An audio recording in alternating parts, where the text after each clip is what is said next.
వ్యవసాయాత్మికా బుద్ధిః ఏకేహ కురు నందన బహుశాఖా హ్యనంతాశ్చ బుద్ధయో వ్యవసాయినాం. అర్జున, కర్మయోగానికి సంబంధించిన జ్ఞానం రెండు రకాలుగా ఉంది. ఒకటి నిత్య నైమిత్తిక కామ్య కర్మలకు సంబంధించిన ఫలాలను కోరి ఆచరించేది ఒకటైతే, మరొకటి వాటిని ఆచరిస్తూ వాటి వల్ల ఫలితాన్ని కోరక సంసార బంధాన్ని విడిచి మోక్ష సుఖాన్ని అనుభవించడం అనేది రెండవది. ఈ రెండింటిలో మొదటి దానికంటే రెండవదే శ్రేష్టం. మొదటి దానికి శరీరం కంటే ఆత్మ వేరని తెలిస్తే చాలు. కర్మ అనుష్ఠానంతో ఫలాల యందు ఆ కర్మలు అనంతములు గనుక అవి ఇచ్చే ఫలాలని శరీరానికి తాత్కాలిక సుఖాన్ని ఇచ్చేవే అయినా అనంతములుగా నుండును. అవి అనుభవించే కొలది ఒక చెట్టు కొమ్మ నుండి మరెన్నో చిగుళ్ళు పెరుగుతూ పోతున్నట్లే ఆయా ఫలానుభవ కోరిక కూడా శాఖోపశాఖలుగా పెరుగుతుంది. దానివల్ల కామ్య కర్మాచరణ, ఫలప్రాప్తి, ఇతర ఫలకాంక్ష, తిరిగి కర్మాచరణ ఇలా తిరుగుతూనే ఉంటుంది. ఒకే ఫలం నందు నిలకడ లేక వాటికి సంబంధించిన జ్ఞానం కూడా పూర్తిగా ఉండదు. వానిని అవ్యవసాయి అంటారు. వ్యవసాయి అనగా నిశ్చయం, అది వీనికి దేని యందు ఉండదు. ఇక రెండవ వానికి అశాశ్వతమైన శరీర సుఖం కంటే శాశ్వతమైన ఆత్మానుభవ సుఖం ఒకటియే చాలు అనే నిశ్చయం ఉంటుంది. దాని కొరకు అతడు కర్మానుష్ఠానంతో సమబుద్ధితో చేయు జ్ఞానం కలిగి ఉంటాడు. ఆ కర్మానుష్ఠానం చేసేటప్పుడు మధ్యలో ఎన్ని అవాంతర ఫలాలు ఎదురైనా వాటిని తిరస్కరించి ఆ కర్మలు కూడా మోక్ష సాధనాలుగానే ఆచరిస్తాడు. వీటికిప్పుడు నిత్య నైమిత్తిక కామ్య కర్మలన్నింటికీ వాటి వాటి ఫలాలు కాక మోక్షం ఒక్కటే ఫలమను నిశ్చయం ఏర్పడుతుంది. దీనికే వ్యవసాయాత్మిక బుద్ధి అని పేరు. అది అలవరుచుకోవాలి నువ్వు. యామిమాం పుష్పితాం వాచం ప్రవదంత్యవిపశ్చితః వేదవాదరతాః పార్థ నాన్యదస్తీతి వాదినః.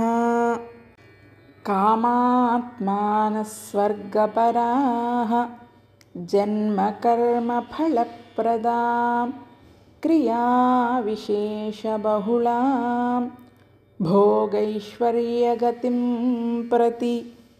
కామ్యకర్మనిష్ఠులకు వివిధ భౌతిక ఫలాల యందే మనస్సు తగులుకొని ఉంటుంది. వారు శరీరానంతరం కూడా మోక్షాన్ని కోరరు. క్షుద్రమైన స్వర్గాది లోక సుఖంలే సర్వస్వం అని అనుకుంటారు. విపరీతమైన శరీరానికి ఆయాసాన్ని కలిగించే కఠినమైన నియమాలతో నిండిన కామ్య కర్మలను ఆచరిస్తారు.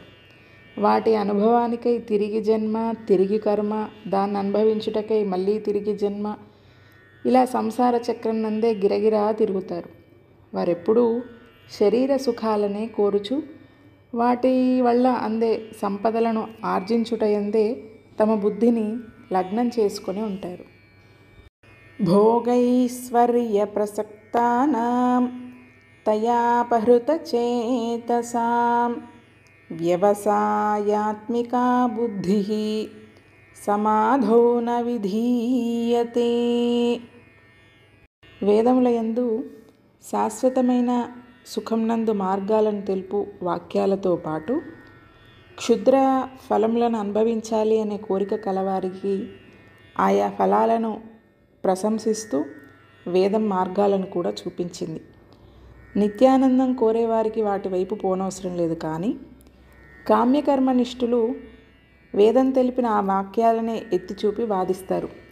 వీటికంటే మరొకటి అధికంగా ఏదీ లేదని. అలాంటి వారి ఈ వేదవాక్యముల యందే మనస్సుంచి విశేష భోగైశ్వర్యాభిలాషచే ఆత్మజ్ఞానాన్ని కోల్పోతారు. వారికి ఆత్మస్వరూపాన్ని యథార్థంగా తెలుసుకోవాలని కానీ, వైదిక కర్మలన్నీ మోక్షఫలంగా ఆచరించాలని కానీ సద్బుద్ధి ఎన్నటికీ పుట్టదు. కామ్యకర్మలు వానినట్లు ఆకర్షిస్తాయి, కానీ ముముక్షువుకి కామ్యకర్మలయందు సంగం ఉండదు. త్రైగుణ్య విషయా వేదాః నిస్త్రైగుణ్యో భవార్జున నిర్ద్వంద్వో నిత్యసత్వస్థో నిర్యోగక్షేమ ఆత్మవాన్. ఏ కొందరి కోసమో కాకుండా సమస్త ప్రాణులందరికీ శ్రేయస్సును అందించాల్సింది వేదం. ప్రాణులలో కొందరు సత్వగుణం అధికంగా, కొందరు రజోగుణం, మరికొందరు తమో గుణాన్ని అధికంగా కలిగి ఉంటారు. వారికి కోరికలు వేరువేరుగా ఉంటాయి. అందువల్ల వారు నాస్తికులై చెడిపోకుండా ఆయా గుణం కలవారికి ఆయా ఫలములందు ఉపాయాన్ని వేదం తెలిపింది. కానీ అర్జున, నీవు సత్వగుణాన్ని అధికంగా కలిగి ఉన్నవాడవు. అందుచే వేదవాక్యాలలో సర్వసామాన్యమగు విధంగా ప్రవర్తించి మిగిలిన 2 గుణాలకి బలాన్ని ఇవ్వకు, వాటిని అణిచే ఉంచు. అలా అణచడానికి శారీరకంగా సంభవించు శీతోష్ణాది దుఃఖాలని ఓర్చుకో. ఓర్మి అధికమైన కొలది సత్వగుణం పెరుగుతుంది. అదే నిలకడగా ఉండునట్లు శుద్ధ సాత్వికుడు కమ్ము. ఆపై ఆత్మ కంటే ఇతరములైన వాటిని పొందాలి అని ఆశించకు. ఆయాచితంగా లభించిన వాటిని రక్షించుకొనుటయందే తత్పరుడవు కావద్దు. నిరంతరం ఆత్మను అన్వేషించుటయందే తద్విషయిక ప్రసంగాదులయందు మాత్రమే లగ్నచిత్తుడవై ఉండుము. లేనిది పొందుట యోగమైతే లభించినది కాపాడుట క్షేమం అవుతుంది. యావానర్థ ఉదపానే సర్వతః సంప్లుతోదకే తావాన్ సర్వేషు వేదేషు బ్రాహ్మణస్య విజానతః. తటాకాదులలో జలరాశి నిండి ఉన్నప్పుడు ఎందరికో ఎన్నో ప్రయోజనాలకు ఆ జలం ఉపయోగపడుతుంది. స్నానం కోరినవాడు స్నానానికి అవసరమైన జలాన్ని, దాహంగా ఉన్నవాడు తన దాహాన్ని తీర్చుకోవడానికి అవసరమైన జలాన్ని ఉపయోగించుకుంటాడు. ఇలా అవసరం ఉన్నవారు అవసరమైన భాగాన్ని ఆ సరస్సు నుండి గ్రహిస్తారు. మిగిలిన వాటిని తమకు అవసరం లేదు కనుక ఉదాసీనంగా వదిలివేస్తారు. అలాగే వేదాలలో ఎన్నో రకాల విషయాలు ఉన్నాయి. అందరికీ అన్నీ అవసరం లేదు. వేదం చెప్పింది కదా, కొన్ని మానవచ్చా అనే సంశయము అవసరం లేదు. అన్నింటిలో నీకెంతవరకు అవసరమో అంత మాత్రమే గ్రహించి మిగిలినవి వదిలివేయొచ్చు. నీవు చక్కటి ఆత్మజ్ఞాన నిష్ట కలిగినవాడు, వేదాన్ని విశ్వసించిన బ్రహ్మనిష్ఠుడవు. అందుచే ఆత్మప్రాప్తికి అనువగు సత్వగుణాన్ని పెంచు కర్మలను తెలుపు వాక్యాలున్న వేద భాగాలను మాత్రమే స్వీకరించు. అలాంటి కర్మలనే ఆచరించు. మిగిలినది అవసరం లేదు కనుక దాని యందు ఉదాసీనుడవై ఉండుము. కర్మణ్యేవాధికారస్తే మా ఫళేషు కదాచన మా కర్మ ఫళహేతుర్భూః మా తే సంగోస్త్వకర్మణి. హే మోక్షాన్ని కోరే అర్జున, కర్మయోగిగా నీవు తెలుసుకోవలసిన ప్రధాన సూత్రాన్ని తెలిపెదను విను. నీ యోగ్యతకు తగినట్లు నిత్యకర్మలను, నైమిత్తిక కర్మలను, కామ్యకర్మలను విధిహితంగా చేస్తూనే ఉండాలి.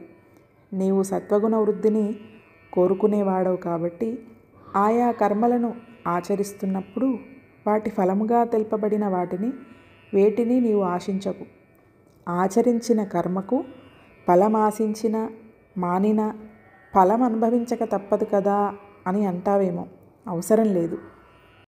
ఫలాన్ని ఆశించడం వల్ల బంధకమగు ఈ కర్మలు నా ఆరాధన రూపకంగా కానీ ఆచరించడం వల్ల మోక్ష సాధనములే అవుతున్నాయి. ఇక కర్మలు చేస్తున్నప్పుడు కూడా నేను చేయుచున్నాను అనే కర్తృత్వం నీ యందు ఆరోపించుకోకు. ఏవో కొన్ని ఫలాలు వాటంతట అవే లభించినప్పుడు అవి నా వల్లనే లభించినవి అనే ఫలహేతుత్వం నీ యందు ఉంచుకోకు. నాకేల ఈ పీడ అనే కర్మానుష్ఠానం కూడా మానివేయకు. యోగస్థః కురు కర్మాణి సంగం త్యక్త్వా ధనంజయ. సిద్ధ్యసిద్ధ్యో సమో భూత్వా సమత్వం యోగ ఉచ్యతే. అర్జున, రాజ్యం, ధనం, మిత్రులు, బంధువులు వీరందరి యందు మానసికంగా ఉన్న బంధాన్ని వదులు. బాహ్యంగా వాటిని వదలరాదు. నీ విధియగు యుద్ధం వల్ల జయం అపజయాలలో ఏది ఎదురైనా నిశ్చలమైన మనస్సుతో ఎదుర్కొను. విహితమగు కర్మలను ఆచరించుచున్న మనస్సు వికలం చెందకుండా ఉండే స్థితికే యోగం అని పేరు. దూరేణ హ్యవరం కర్మ బుద్ధియోగా ధనంజయ. బుద్ధౌ శరణమన్విచ్ఛ కృపణాః ఫలహేతవః. ఎందుకిలా పదే పదే తెలుపుచున్నానో తెలుసా? కర్మయోగం అనే దానిలో 2 చేరి ఉన్నాయి. అందులో ఒకటి చేయు పని అనగా కర్మాంశ, రెండవది జ్ఞానాంశ అనగా ఫలాన్ని కోరరాదు అనే జ్ఞానం. అలాగే ప్రతి కర్మకు 2 రకాల ఫలాలనిచ్చే శక్తి ఉంటుంది. ఒకటి ప్రధాన ఫలం, మరొకటి మధ్య మధ్యలో లభించు అవాంతర ఫలం. ఈ అవాంతర ఫలాలు కోరినా కోరకున్నా లభిస్తాయి. వాని యందు మనస్సు పోనీయకు. ప్రధాన ఫలాన్ని కోరినచో అది సంసారంలో బంధిస్తుంది. ఫలమును కోరుకున్నచో అది నేరుగా మోక్షమునకే సాధనమవుతుంది. కనుక కర్మలను ఆచరించుచు ఆ కర్మలోని జ్ఞానాంశయందే నిష్ట కలిగిన వాడవు కమ్ము.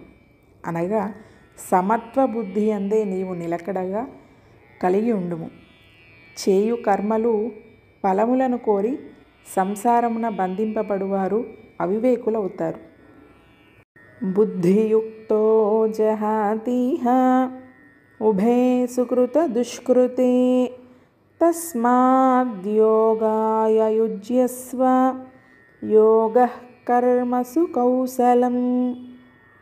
కర్మయోగము, నిష్కామకర్మ యోగము అను 3 పదాలు పర్యాయ పదాలు.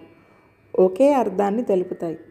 శరీరం ఉన్నంత వరకు తనకు విధివిహితమైన పనులను చేయుచు ఫలములను కోరకుండుట, అలా ఆచరించే సమయాన అనుకూల ఫలితాలు కలిగిన ప్రతికూలమైనవి ఎదురైన నిశ్చలమైన మనస్సును కలిగి ఉండుట, కర్తవ్యమును మాత్రం మానకుండుట అనేవి ఈ పదాలకి అర్థాలు. అయితే యోగా అనే శబ్దం పైన తెలిపిన 3 అర్థాలను తెలుపుతుంది.